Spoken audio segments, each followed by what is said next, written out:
Hello everyone and welcome to another episode of Bible Illustrated Hands. Guess who's got a tripod? It turns out that there are things that actually can hold your phone while you're recording. Who knew? It simply occurred to me while I was out in the city today that I could actually get one, and I went into the first shop I encountered and they had the perfect tripod. And I can't explain to you just how much I regret using my pencil glass to do all of the recordings because, man, this whole channel could have looked far better. So anyway, okay, so back to Oscar's question.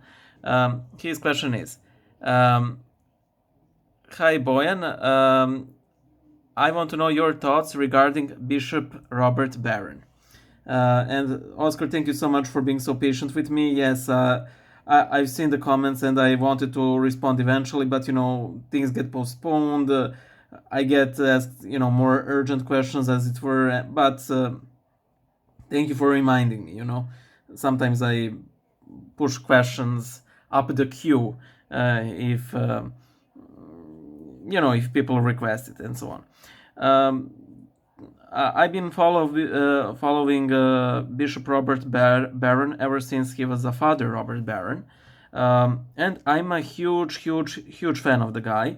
I think what he does with Word on Fire, both show and his ministry, is really great, and I think that us Orthodox could get an idea or few how to approach things with ministry.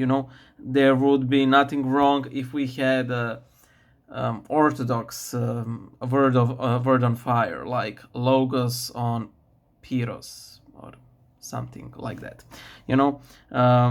I think that would be really interesting, and I especially like what and how Bishop Robert Barron teaches. I don't watch exactly every video, and for most things he's really great. For example, it's interesting in the Orthodox Church we don't do the Stations of the Cross, but when I listened to his Stations on the Cross that he published on his channel, as far as I could remember, all of those ideas, thoughts, and so on were practically Orthodox. No issues there. If there was one criticism I have of Bishop Robert Barron, and again, this is something. This is me going full Orthodox. It is in a relatively recent episode he did on the Holy Spirit, and interestingly, he begins with saying that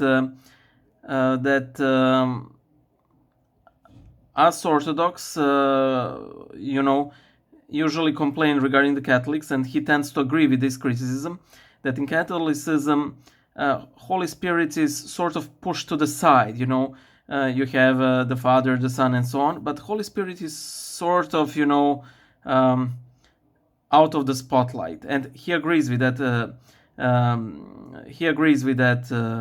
Assessment, and then, in my opinion, personal opinion, he does exactly what's the reason of Holy Spirit being in the background, and that is the filioque.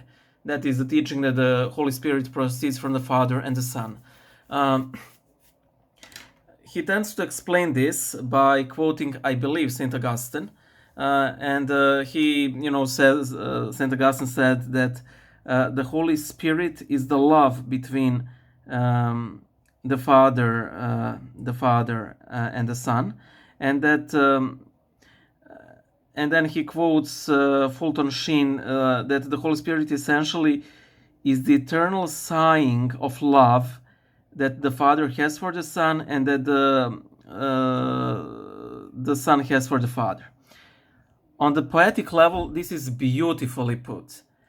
However, I find it very problematic because one thing that I kept thinking was, well, if the Holy Spirit is the love between the Father and the Son, and we know that the Father loves the Holy Spirit and that the Son loves the Holy Spirit, then who is the love between the Holy Spirit and the Father, and who is the love between the Holy Spirit and the Son?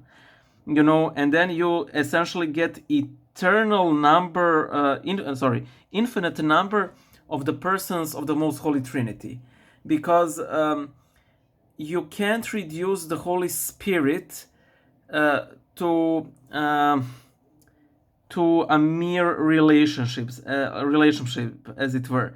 Holy Spirit is a person, not an it, not a force, not love. Love is a great thing, and it is the way the Holy Trinity exists. But the Holy Spirit isn't how the Holy Trinity exists. That's it. That's it. On my side, again, I love Bishop Robert Barron. This is the only major slight that I've noticed. So bye.